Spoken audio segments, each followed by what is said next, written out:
जय श्री कृष्ण। राधे राधे। आइए जानते हम श्री कृष्ण की बचपन की कहानियाँ।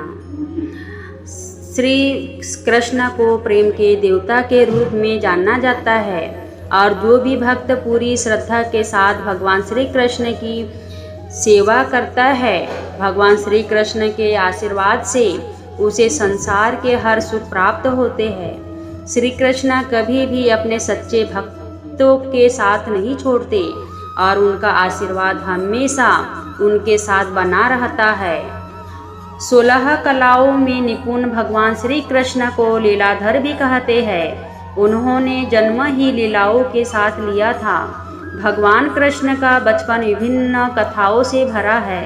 वे सभी के घरों में मक्खन चुराते थे, गोपियों के स्नान करते समय कपड़े चुरा लेते थे। उन्होंने मामा कंस द्वारा भेजे गए सभी राक्षसों को मार डाला था। भगवान कृष्ण को उनकी पालक माँ यशोदा ने बहुत प्यार और देखभाल के साथ पाला था।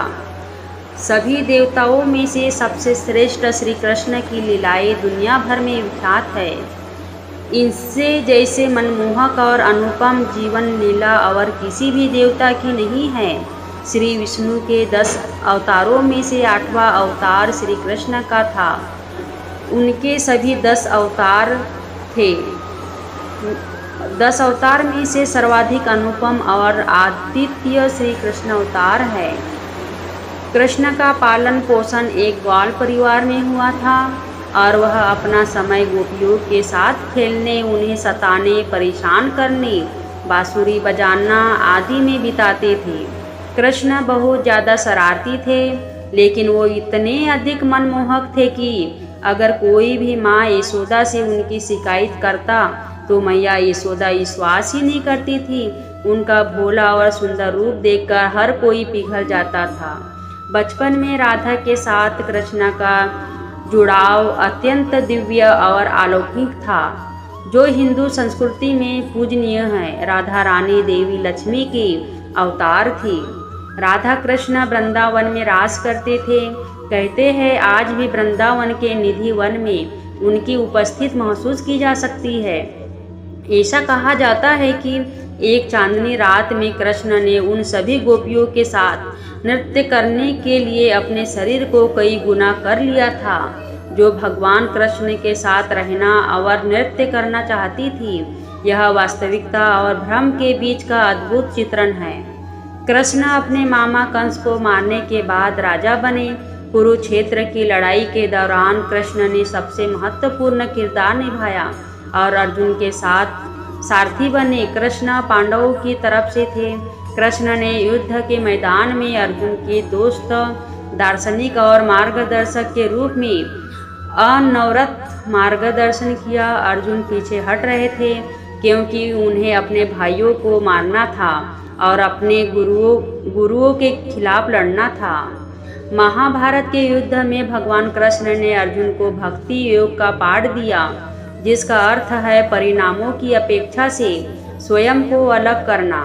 उन्होंने श्रीमद् भागवत गीता के रूप में समस्त संसार को ज्ञान दिया, जो कि 700 श्लोक के साथ 1800 अध्यायों की एक ग्रंथ है। यह मानव जीवन के संबंधित है।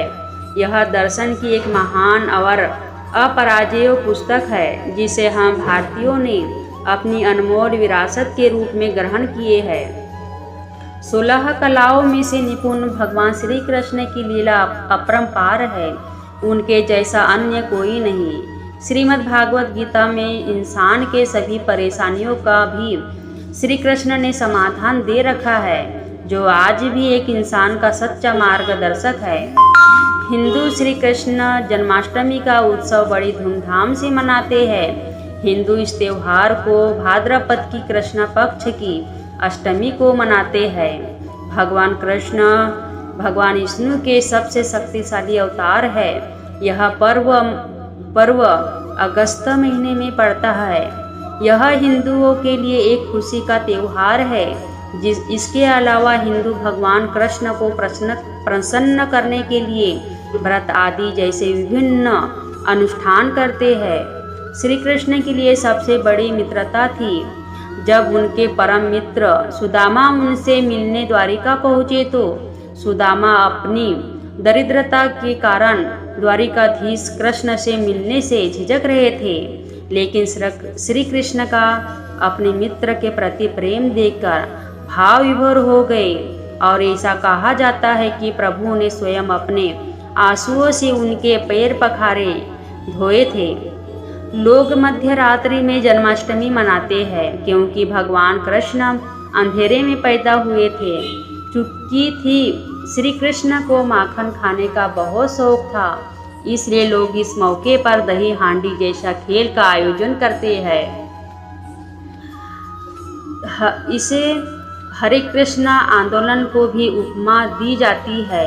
यह एक धार्मिक संगठन है जिसका उद्देश्य धार्मिक संचेतना और आध्यात्मिक को जन जन तक पहुंचाना और इसे पूरे विश्व में 850 से ज़्यादा शाखाएं हैं। इसके देश भर में अनेक मंदिर और विद्यालय स्थित है। इसका मुख्यालय पश्चिम बंगाल के मायापुर में है। आचार्य भक्ति देवा स्वामी प्रभुपाद ने किया था। देश विदेश के जन जन तक कृष्ण को पहुंचाने का श्रेय प्रभु को ही जाता है। उत्सव का माहौल घरों में भी दिखाई देता है। लोग अपने घरों को बाहर से रोशनी सजाते हैं। मंदिर आदि लोगों से भर जाते हैं। वे मंदिरें और घरों के अंदर विभिन्न अनुष्ठान करते हैं। परिणाम स्वरूप हम पूरे दिन घंटियों और मंत्रों की आवाज़ सुनते हैं। इसके अतिरिक्त लोग विभिन्न धार्मिक गीतों पर नृत्य करते हैं। अंत में यह हिंदू धर्म में सबसे सुखद त्योहार में से एक है। श्रीमद् भागवत गीता में श्री कृष्ण कहते हैं कि प्रभु श्री कृष्ण अर्जुन से कहते हैं, जब जब अधर्म अपना सर उठाएगा और धर्म का नाश होगा, तब तब संजनों के परित्राण और दुष्टों के विनाश के लिए मैं विभिन्न युगों में आता रहूँगा। भगवान कृष्ण को समझ पाना आम इंसान के बस की बात नहीं। वे जहाँ एक ओर महान ज्ञाता है, वह दूसरी ओर नटखट चोर भी है। वो महान योगी है तो रास रचैया भी। श्री कृष्ण श्री हरि विष्णु के 8वें अवतार। श्री कृष्ण का जन्म भी उन्हीं के भांति अद्भुत था। जन्म लेने के पूर्व ही वो अपनी लीला दिखाना शुरू कर दिए थे। भगवान कृष्ण ने श्री हरि विष्णु के 8वें अवतार के रूप में जन्म लिया था।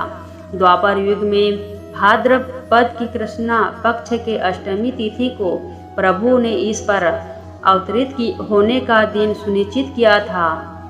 उस दिन खूब तेज बारिश हो रही थी। माता देवकी को अर्धरात्रि में प्रसव पीड़ा होना शुरू हो गया था। 7वां मुहूर्त खत्म हुआ और 8वें मुहूर्त के शुरू होते ही प्रभु कृष्ण देवकी के गर्भ के कारागार में अवतरित हुए।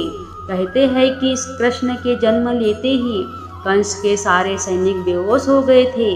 केवल माँ देवकी और पिता वासुदेव ही अपने अद्भुत पुत्र के दर्शन कर पाए, लेकिन यहाँ पल अत्यंत क्षणिक था। अभी माता देवकी अपने लाल को भी जी भर देख भी नहीं पाई थी, किंतु अपने भाई कंस से अपने पुत्र को बचाने के लिए वो अपने बच्चे को पिता वासुदेव को दे देती है। अब उन्हें क्या पता था जिसे वो कंस से बचा रही है, वो उसी कंस के उद्धार के लिए जन्मा है। यमुना में उमड़ता तूफान, वासुदेव जी उसी तेज कड़कती बिजली और बारिश में प्रभु को मथुरा से गोकुल अपने मित्र नंद के पास लेकर चल दिए। यमुना में तूफान अपने चरम पर था, पर जैसे ही प्रभु के चरणों का स्पर्श किया, यमुना भी भगवान का आशीर्वाद पाकर कृतार्थ हो गई और बाबा वासुदेव को जाने का रास्ता दे दिए। उधर गोकुल में माता यशोदा भी प्रसव पीड़ा में थी। यह कोई संयोग नहीं था, यह तो भगवान की रची रचाई लीला थी, जिसके तहत सभी अपना अपना किरदार निभा रहे थे। हम सभी तो केवल उनके हाथ की कठपुतलियाँ है। वो जैसे नचाता है, सभी उसके इशारे पर नाचता है। उनके माँ बाप देवकी और वासुदेव भी वही कर रहे थे जो वो करवाना चाह रहे थे। जैसे ही नंद बाबा के यहाँ वासुदेव बालक कृष्ण को लेकर पहुँचे, माता यशोदा के कोख से माया ने जन्म लिया था और यशोदा बेहोश थी। नंद बाबा तुरंत बच्चों की अदला बदली कर देते हैं। माता यशोदा के पास कृष्ण को रख देते हैं और अपने पुत्री को वासुदेव को दे देते हैं, यह जानते हुए कि कंस उनकी बच्ची को देवकी का बच्चा समझकर मार डालेगा। जैसे उसने देवकी के सभी 7 बच्चों को पैदा होते ही मार दिया था। कृष्ण उनकी 8वीं संतान थी। कंस के मौत की भविष्यवाणी हुई थी कि उसकी बहन की 8वीं संतान ही उसकी मृत्यु का कारण बनेगा। इस कारण उसने अपनी ही बहन और बहनोई को कारागार में डाल दिया था। विनाश काले विपरीत बुद्धि कहते हैं कि न जब विनाश होना होता है तो सबसे पहले बुद्धि साथ छोड़ देती है। कंस के साथ भी कुछ ऐसा ही था। जैसे ही वासुदेव मथुरा पहुँचते हैं, सब सैनिक को होश आ जाता है और कंस को खबर मिलती है कि देवकी को 8वें पुत्र की प्राप्ति हो चुकी है। कंस जैसे ही बच्ची को मारने के लिए हवा में उछालते हैं, माया ऊपर आकाश में उड़ जाती है और कहती है कि तुझे मारने वाला इस धरती पर आ चुका है। इतना कहते ही वो आकाश में ही विलीन हो जाती है। श्री कृष्ण का जन्म ही धर्म की स्थापना के लिए हुआ था। उन्होंने पूरी दुनिया को प्रेम का संदेश दिया। राधा और कृष्ण को प्रेम का प्रतीक मानकर पूजा जाता है। मैं आशा रखती हूँ कि हमारा आज का यह लेख आप लोगों को काफ़ी पसंद आया होगा और इस लेख से आप लोगों को काफ़ी प्रेरणा भी मिली होगी।